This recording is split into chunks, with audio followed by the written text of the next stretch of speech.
Okay, happy Friday racing, bayang karerista. Shoutout lang tayo saglit. Happy racing kila Konsi Darwin Awisia at kay Konsi Ninong Rodlack Samana. Pagbate galing kay Boss JR Kabansag.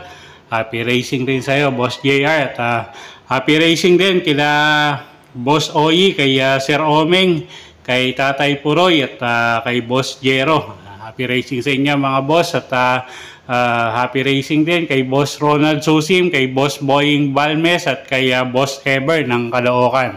Okay, good luck sa inyo mga boss at araw nga tayo ng Biyernes, September 27, 2024 at 7 karera tayo ulit, no? Alas 5 ng hapon yung nasa programa pero antabay kayo kung may mga changes man, no?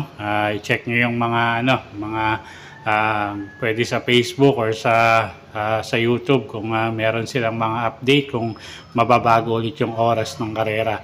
Okay, Friday night racing tayo at simulan na natin. Race 1, start ng winner take all. Plus 5-5 non-placers, anybody's race, pagandahan ng gising.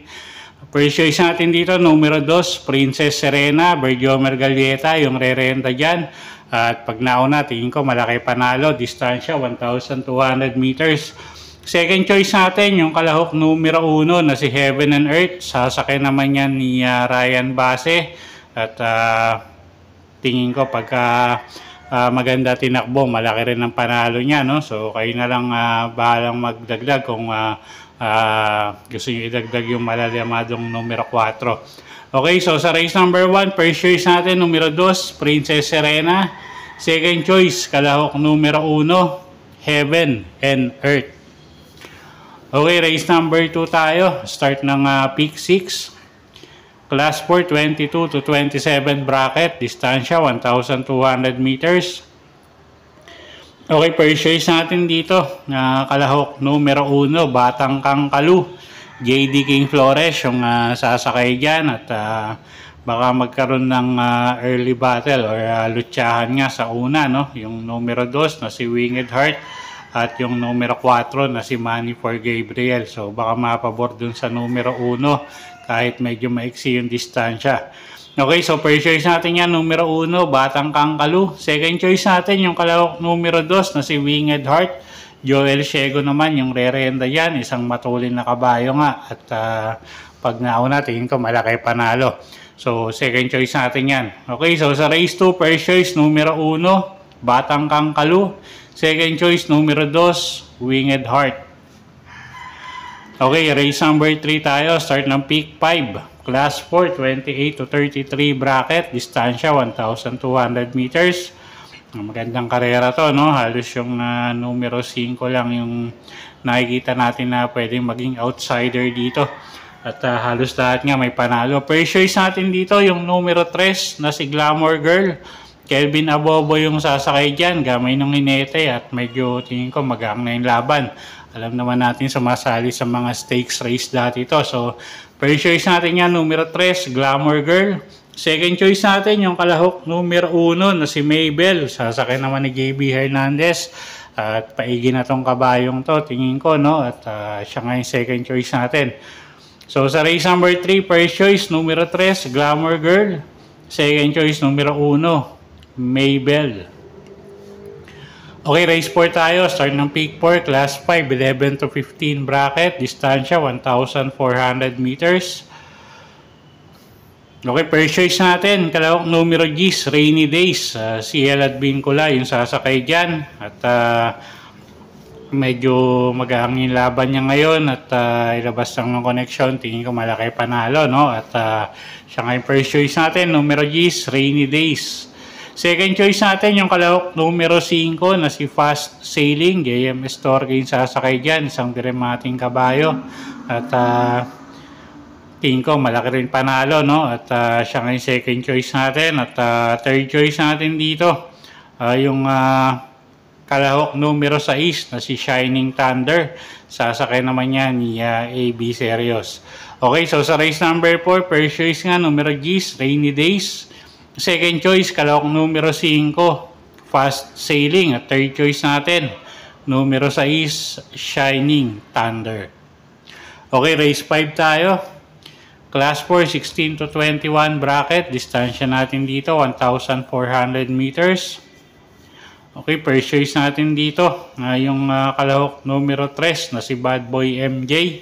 Pabs Cabalejo, yung re-renda dyan, cambio hinete na. At alam naman natin yung grupo nito. So, siya yung first choice natin dito, no? Numero 3 nga, Bad Boy MJ. Second choice natin, yung numero 7 na si Eyasaki. Jan Alvin Gusi yung sasakay dyan. Isa pang mababa rin sa grupo. At pagka ninais ng connection na tingin ko pag binigyan ng hostisya, malaki panalo niya, no? Numero 7 nga, Eyasaki. At pwedeng pangdehado yung kalahok numero 2 na si Yabadabadur. Third choice natin yan. Okay, so sa race 5, first choice numero 3, Bad Boy MJ. Second choice numero 7, Eyasaki. At third choice numero 2, si Yabadabadur. Okay, race 6 tayo. Class 5-5 placers, 1,400 meters ang distansya natin dito. First choice natin dito, numero 1, Dolyarama. GL Shego, yung sasakay dyan, cambio inete. At tingin ko malaki panalo, no? Medyo mainam to pag tumatakbo kasi sa balya. At siya nga yung first choice natin dito, numero 1, Dolyarama. Second choice, kalahok numero 2, Douglas Fear. Sasakay naman ni Marlon Cañete. At medyo tingin ko mababa na rin sa grupo yung kabayong yan, no? At third choice natin dito, numero 7, Baywatch. Si Espare Jr. yung re-renda dyan. Medyo mainam yung huling itinakbo niyan. So tingin ko may panalo pa rin ngayon. Okay, so sa race 6, first choice numero 1, Dolyarama. Second choice numero 2, Douglas Fear. At third choice natin, numero 7, Baywatch. Okay, race 7 tayo. Last and final race for the day. Class 5, 6 to 10 bracket. Distansya, 1,400 meters. Paratingan. At anybody's race tong karerang to, no? Ang daming may panalo dito. First choice natin dito, kalahok numero 2, Nosen Yangyana. JB Hernandez, yung sasakay dyan. Mababa na sa grupo. Gamay ng hinete. At tingin ko malaki panalo. Second choice natin, yung kalahok numero 3 na si Limon Sudan Paul. Sasakay naman yan ni Lester F. De Jesus. At pwedeng pangsama sa paratingan. Yung kalahok numero 6 na si Crown Jewel. At kalahok numero 1 na si Laughing Tiger, pandehado. Okay, so sa race number 7, first choice nga natin, kalahok numero 2, Nosen Yangyana. Second choice, kalahok numero 3, Limon Sudan Pauls. At pwedeng pangsama nga sa paratingan yung kalahok numero 6 na si Crown Jewel at numero 1 na si Laughing Tiger. Okay, so yun po yung mga giya natin para sa araw ng Biyernes, September 27, 2024. Sana po yung makatulong sa pagpili nyo ng mga tatayang kabayo. Inulit ko po, kayo pa rin po masusunod kung saan nyo itataya yung pinagpaguran yung pera. Good luck po at happy Friday racing, bayang karerista!